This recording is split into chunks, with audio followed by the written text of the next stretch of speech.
Territorios del arte contemporáneo. Conduce Jorge Juanes.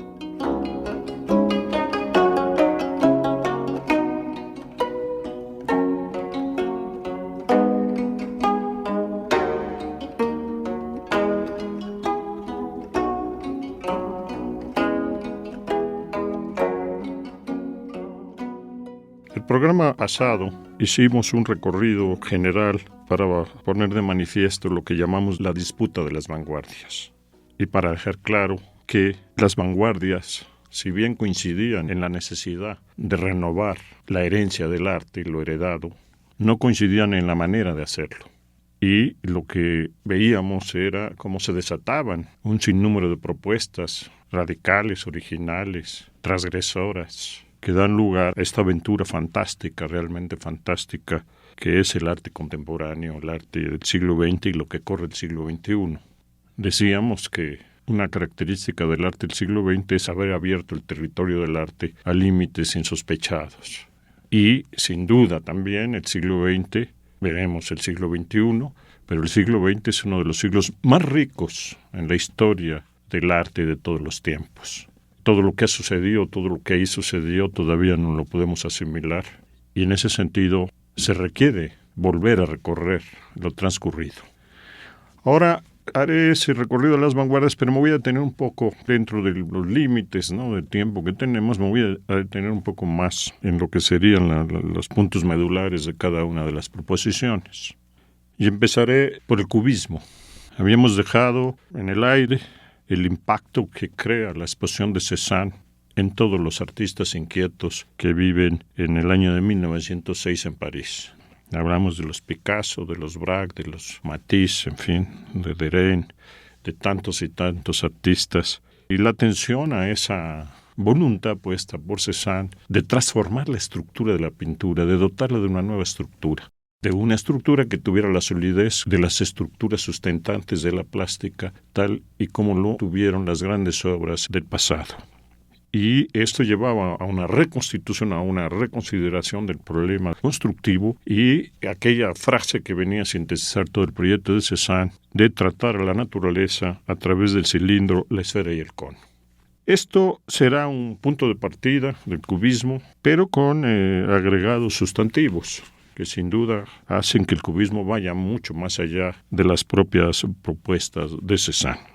Y al respecto, sin duda, el elemento, el gran protagonista es Picasso. Gran protagonista también, por lo demás, de todo lo que es el arte del siglo XX. Pero para concretarnos a estos inicios, creo que hay un cuadro que es el cuadro más importante, más emblemático, y estoy hablando solo de pintura, de momento, del arte contemporáneo, que es el cuadro titulado Las señoritas de Aviñón, cuadro pintado en 1907 que está ahora en el Museo de Arte Moderno de Nueva York y que efectivamente es un cuadro que representa una novedad radical en la historia del arte.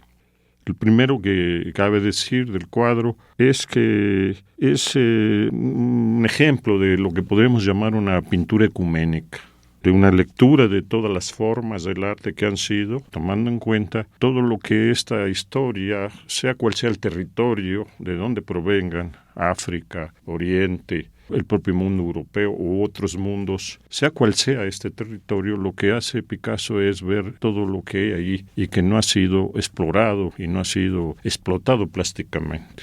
Y se encuentra con un mundo riquísimo, con un mundo ajeno por completo a lo que es la plástica netamente occidental, con un mundo imprescindible si se quiere constituir un proyecto original en términos pictóricos. A Picasso lo que le interesa es justamente esas formas, no tanto las vitalidades, las formas de vivir o las formas de pensar de otros pueblos o otras culturas, sino las pruebas de construir, de mirar plásticamente.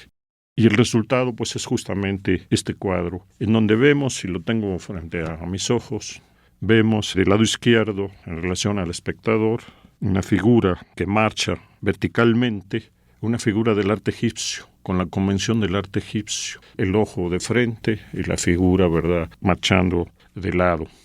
Es decir, vemos el arte egipcio y arriba de esa cabeza lo que vemos es una mano, que es la mano paleolítica. Es donde empieza el hombre a darse cuenta justamente de este problema de las imágenes, al poner su mano y ver que ésta queda plasmada, marcada en la tierra, en la arena, en la piedra o en cualquier otro lugar. Todas esas manos que hemos visto y que vemos en todas las cuevas paleolíticas. El arte egipcio, pues, el arte paleolítico, las dos figuras del centro son figuras que se componen de muchas influencias. Por ejemplo, los brazos atrás de las cabezas vienen de los esclavos de Miguel Ángel, que tuvo la oportunidad de contemplar reiteradamente Picasso en el Museo del Louvre. Las cabezas tienen que ver con esas orejonas, esas cabezas orejonas tienen que ver con el arte ibérico. Los ojos almendrados, frontales, abiertos, tienen que ver con el arte románico. El alargamiento de las figuras, evidentemente, tiene que ver con el manierismo y centralmente con la pintura del Greco, que tanto gustaba a Picasso. En la parte de abajo hay una naturaleza muerta, que es un homenaje a Cézanne. Y lo más importante de esta recepción de múltiples influencias es la parte de derecha, donde vemos algo que repercutirá de un modo definitivo en la construcción de eso que se llama el cubismo, que es la influencia del arte africano. Sobre todo en la figura que está en cunclillas, que está sacada precisamente de un cuadro de Angres del baño turco, es una influencia del baño turco, en donde en el baño turco, en la parte derecha, justamente en una especie de fantasía erótica, Angre pinta a su mujer, su esposa, que es la que tiene una posición más erótica de todas las mujeres desnudas que aparecen ahí, y hace ahí un escorzo muy caprichoso, muy sugerente, muy anticlásico, y plásticamente muy eficaz, que llama la atención de Picasso. O sea, también el clasicismo está ahí. La máscara negra, por supuesto, el arte africano y el arte de la máscara. Lo interesante de esa parte de la derecha es que justamente ahí se va a ver una cosa central, que es el uso de microplanos y la relación entre planos. Es decir, la disolución de los volúmenes y la tendencia a integrar lo que antes era figura-fondo, integrarlos en un mismo plano, en un plano bidimensional, como relación entre microplanos. Esto creo que es una cosa central del cuadro, formalmente hablando, en el que pronto Picasso va a fijar la atención y va a tratar de sacar todas las consecuencias de esta manera, de estas formas de construir que encuentra en la máscara africana, que son máscaras achadas, ¿no? A base de cortes bruscos, o sea, de muchos planos, ¿no? De esto que yo llamo los microplanos, y que precisamente lo que se desplegará y lo que quedará de este cuadro como síntesis en lo que sería el cubismo. Repito que la figura de la derecha, ¿verdad?, es la más radical, ¿no? Una figura donde el frente y la espalda se funden en una sola forma. Y lo interesante es, pues, la fusión de figura y forma a través de esa malla envolvente de planos que vendrá a dar lugar al cubismo. De ahí viene una exploración, una larga exploración. Picasso trabaja mucho y dice: yo no busco encuentro, pero finalmente experimenta mucho para encontrar. Y lo que se trata de hacer con el cubismo es destruir la idea de representación. O sea, estos cuadros donde los objetos, las cosas, el mundo de la naturaleza están puestos en función de un punto de vista fijo y único de un sujeto que pone todo en función de su mirada. Aquí se trata de ponerse del lado de la cosa, en el cubismo, de hacer una anatomía de la cosa, de ver lo que es la cosa como cosa, esa guitarra, esa mesa, ese violín, ese objeto concreto, y de construir, en lugar de a base de planos estratificados, primeros, segundos, últimos, las composiciones cubistas justamente lo que ofrecen es una unidad visual en un plano bidimensional, en que no hay figura y fondo, en donde aquello que era figura y fondo coincide en un plano de superficie único. Se fragmentan las formas y se elimina justamente el efecto de profundidad. El color es un color constructivo, monocromático, que contribuye precisamente a potenciar, a darle rigor, consistencia, precisamente a esa cosa alrededor de la cual está girando la mirada del artista, ese tiempo, esa dimensión tiempo que es el recorrido que está haciendo el artista, esa multiperspectiva, esos múltiples puntos de vista que luego van a sintetizarse en una unidad, que es justamente la unidad que da lugar al cuadro. Poco a poco, trabajando Picasso con esto, va llegando a construir, los cuadros se van cerrando mucho. La anatomía del objeto se hace muy minuciosa. muy rigurosa y las formas tienden a convertirse progresivamente en signos abreviados, elementales, metomínicos, ¿no? Se va perdiendo el punto de partida y se va empezando a perder la referencia con la cosa. Empezamos a ya no distinguir qué es lo que está ahí puesto y qué es lo que está sirviendo de referente. Siempre hay un referente. Hay que tener una mirada experta para ir encontrando el referente, porque todo eso está fundido en una fragmentación constructiva. Esto lleva al hermetismo, lleva a una cierta impersonalidad, lo cual es lógico, puesto que no se trata de mi expresión, no se trata de encarnar pasiones o de mostrar pasajes históricos, religiosos, edificantes, sino justamente esa cosa tal como es.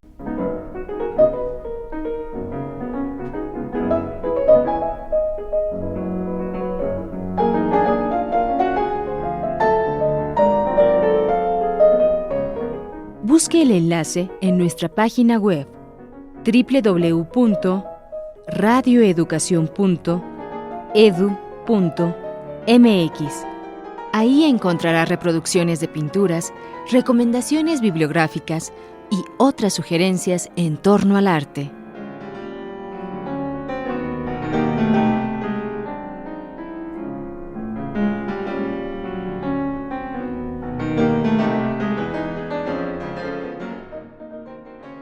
El otro gran protagonista, Braque, que va a seguir un camino paralelo a Picasso, también tratando de hacer esta pintura de la cosidad, por llamarla así, va a hacer cuadros que coinciden en mucho, cuadros, concretamente hablamos de los cuadros de 1910, que coinciden mucho con lo que en ese momento está haciendo Picasso, lo cual no es sorprendente tomando en cuenta que los dos están deponiendo lo que podríamos decir la dimensión autoexpresiva, sentimental, etcétera, trágica, dolorosa o placentera, y están poniéndose del lado de la construcción y del lado del objeto. Y ahí es esa similitud que tienen. Y ya que estamos en esto, yo diría que cuando se discute mucho de quién sería el que tendría más protagonismo en la construcción del cubismo entre Picasso y Braque, pues a mí me parece que indiscutiblemente Picasso, por una razón muy sencilla, porque creo que Braque se queda atenido a lo que es la influencia de Cézanne, a la cubistización de los objetos, a la reducción geométrica, pero sin salir de la herencia occidental.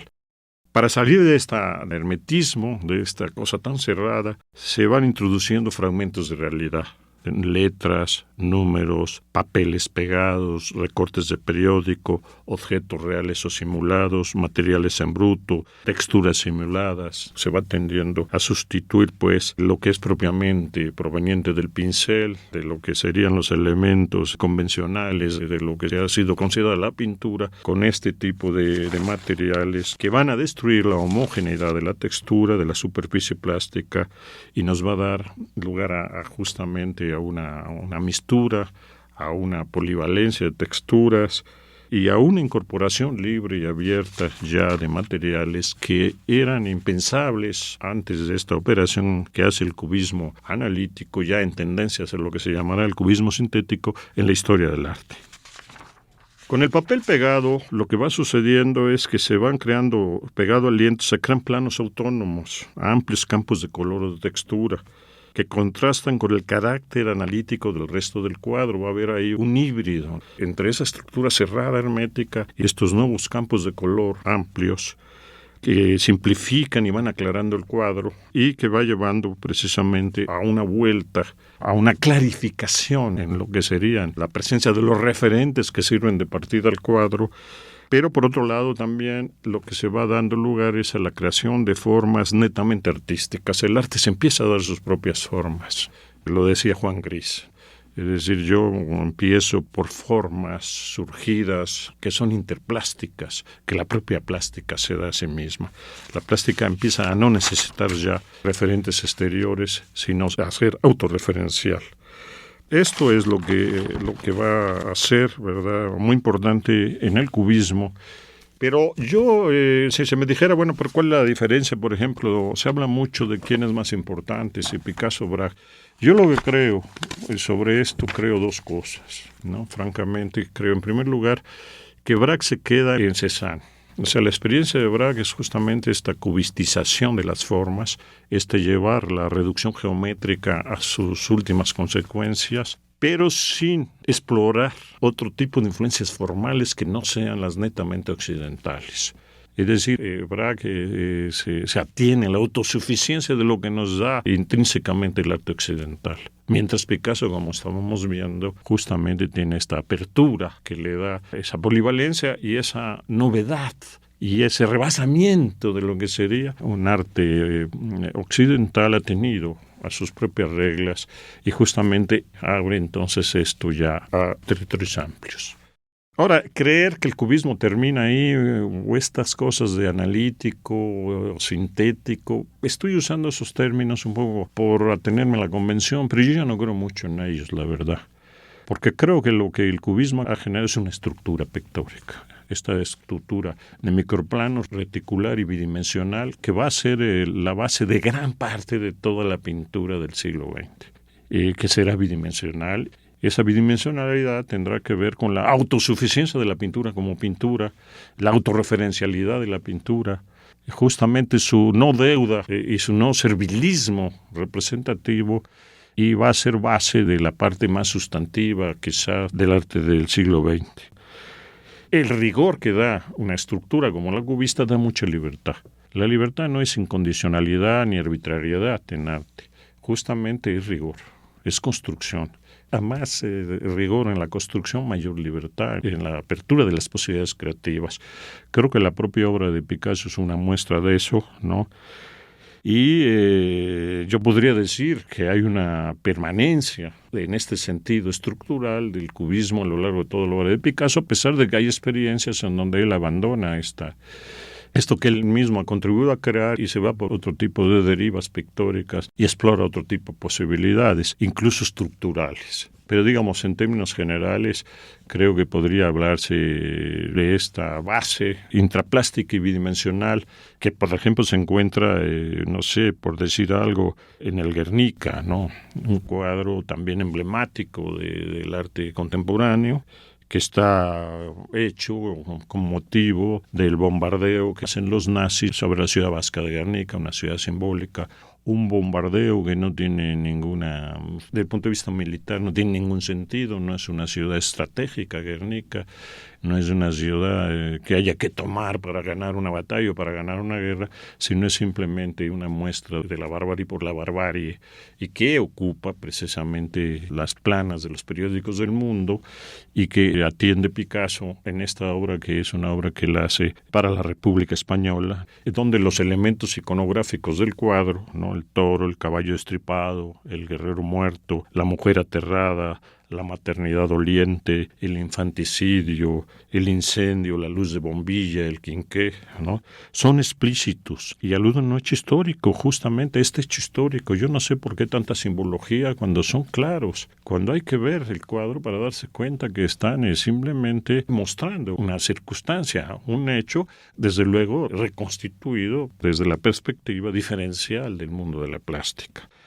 Y precisamente que Picasso haya conocido esto a través de fotografías queda patentizado en el color blanco y negro que da tono general a la obra. Es un color de película fotográfica. Picasso aún aquí, pues, en el Guernica, el compromiso político con el arte de vanguardia. Esto es muy importante en el cuadro. O sea, comprometerse políticamente con las causas revolucionarias, con las causas libertarias, pero comprometerse al mismo tiempo con el arte de vanguardia. Esto en un momento justamente donde supuestas vanguardias políticas, y hablo por ejemplo de lo que está pasando en la URSS, están destruyendo al arte de vanguardia. Es decir, Picasso, que muestra siempre su solidaridad con el movimiento socialista, nunca cede en relación a la necesidad de seguir haciendo una plástica vanguardista, transgresora, problemática y propositiva. Este cuadro refleja esta unidad que se quiso dar incluso en la propia URSS y de la que hablaremos ahora entre el movimiento constructivista y la vanguardia bolchevique, que finalmente fue abortada, pero que sigue presente en el cuadro del Guernica, ¿no? Un cuadro donde hay un pánico general, ¿no? El cuadro está invadido por el pánico, ¿no? Es un cartel monumental realmente el Guernica, ¿no? Y ese pánico general es superado, llamémosle así, si uno se fija bien, por un emplazamiento constructivo que acoge el pánico en lo que podría considerarse finalmente una esperanza, que es el triunfo del orden y de las fuerzas progresistas sobre el caos y la barbarie totalitaria.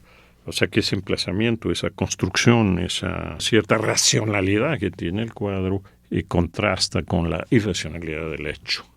Bueno, pues aquí en el Guernica está presente, ¿no?, la vigencia, y así podríamos seguir hablando también del último Picasso, de un artista inquieto, que no se duerme en sus laureles, un artista que rompe la rutina y que es vanguardia de sí mismo, y que, bueno, es una de las personalidades centrales del arte del siglo XX, y no se podría hablar de las vanguardias sin nombrar a Picasso.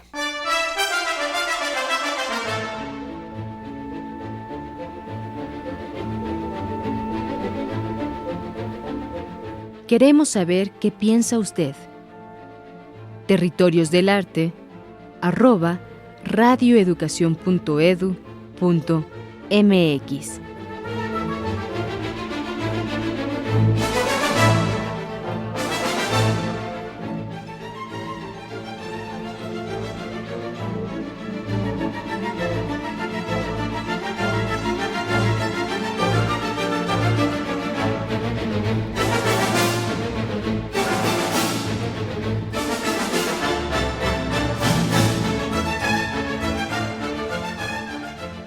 El futurismo es un movimiento que tiene mucha influencia del cubismo, aunque difieren en sus propósitos. El futurismo hay que entenderlo como un intento dentro del mundo italiano por recuperar el protagonismo perdido. Italia, en realidad, después de Caravaggio, ha sido un gran referente y una gran influencia en la historia del arte occidental, pero justamente como paradigma del clasicismo. Italia se la pasa restaurando su pasado, el pasado románico, el pasado renacentista.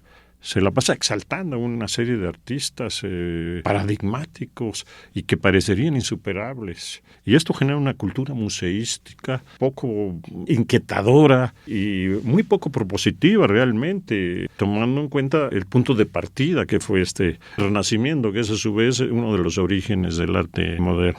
Ellos quieren ya salir de esto, quieren romper con ese lastre, esa losa que pesa tanto, y quieren hacer un arte radicalmente vanguardista. Un arte de los tiempos que corren, un arte del mundo de la máquina, del mundo de la técnica, que acoja la agitación de las grandes urbes, la sensación moderna. Y hay en ese sentido una afirmación de un afán de modernidad muy enfático y, repito, acompañado de esa necesidad de romper con ese pasado opresivo a juicio de los futuristas que ha paralizado el arte italiano. Son los primeros, en rigor, que establecen sus puntos de vista a través de manifiestos. El manifiesto de 1910 es un parteaguas y abre el debate de las vanguardias y abre esto de que todos los movimientos se muestren a través de manifiestos.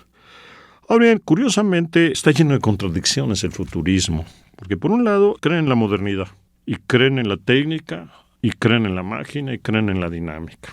Pero por otro lado, no creen en aquello que lo hizo posible, que es el principio de razón, puesto que es la ciencia moderna basada en el principio de razón y la unidad entre la ciencia y la técnica, desplegándose lo que da lugar a la modernidad, en ese sentido de desarrollo de las fuerzas productivas, desarrollo de la técnica y de imperio, ¿verdad?, de, llamémosle así, el maquinismo. Y es entonces una incongruencia exaltar una parte y cuestionar otra. Y es que ellos son más vitalistas, es una lectura intuicionista, vitalista, está más cerca de Bersón, ¿no?, que evidentemente de toda la dimensión tecnocrática. Curiosamente, siendo afines a la modernidad, son nacionalistas extremos. Siempre están con la cosa de que de Italia. Esto es la diferencia de Italia. Italia no es Francia, Italia tiene su perspectiva. Separarse, distanciarse de lo francés y de los franceses, crea la propia vanguardia. Es un movimiento que trata de ligar al arte a la política. Son originalmente fascistas y en ese sentido son, podríamos llamarlo así, por usar un término convencional, una vanguardia de derecha.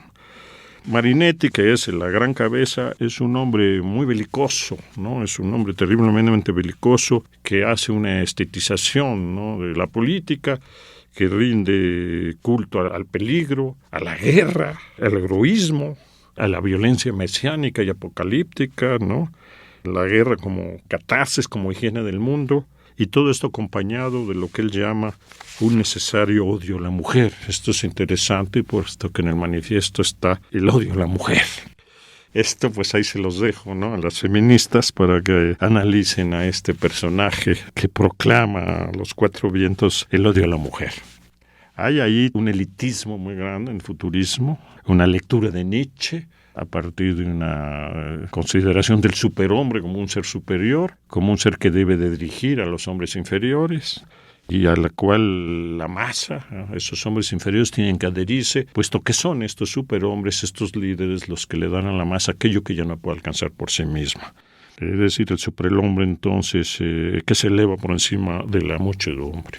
Les gusta mucho el escándalo, el espectáculo. Siendo pocos, realmente hacen mucho ruido y usan muy bien los medios, revistas, eventos, proclamas, periodismo, se hacen una gran propaganda. Tienen una gran actividad ante el mundo, ¿no? Y efectivamente se ligan mucho con el naciente movimiento fascista. Es el ala izquierda del fascismo.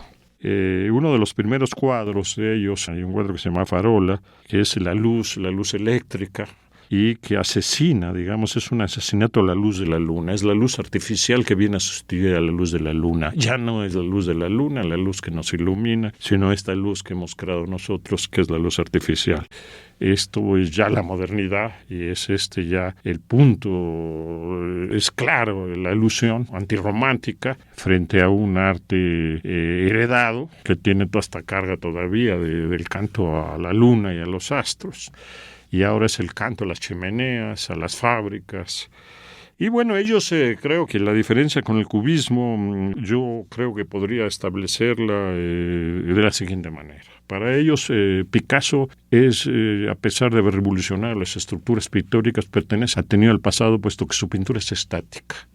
La sensación de las obras de Picasso es una sensación premoderna. No es la sensación moderna, no es la sensación dinámica. Picasso no está captando que todo se mueve, que todo corre, que todo circula a una gran rapidez, que no hay nada estable, que todo está girando vertiginosamente, todo aparece y desaparece, y todo se ve y se está dejando de ver. No hay una mirada sólida sobre las cosas. Por tanto, esa anatomía minuciosa que considera la cosa como una cosa cuya sensación y cuyo ser es eterno, es equivocada, puesto que las cosas también participan de la dinámica y de la temporalidad. Y es esa temporalidad la que el futurismo quiere encarnar en sus obras. De allí que los cuadros futuristas, si los examinamos bien, cuadros que se concentran en las líneas de tensión de los objetos, estas líneas ya que llevan a una desobjetivación donde solo quedan las líneas de tensión en los futuristas más radicales, acaban saliéndose del marco, acaban rompiendo el marco.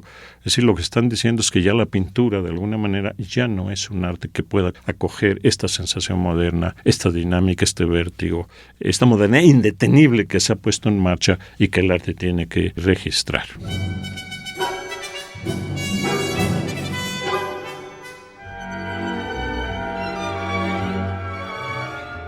Para mayor información de este tema, le sugerimos consultar los libros El arte contemporáneo, de Renato Barilli, La definición del arte moderno, de Alfred Barr, El arte de la modernidad, de Sandro Boccola. La bibliografía completa utilizada para este programa la encuentra en www.radioeducacion.edu.mx. Territorios del arte contemporáneo.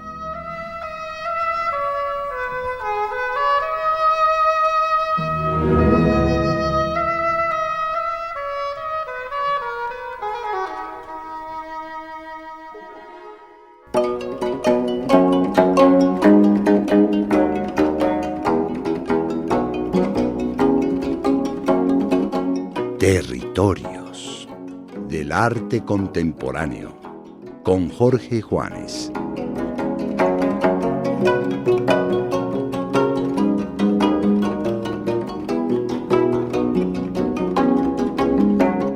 Este programa es una coproducción del Instituto Nacional de Bellas Artes y Radio Educación.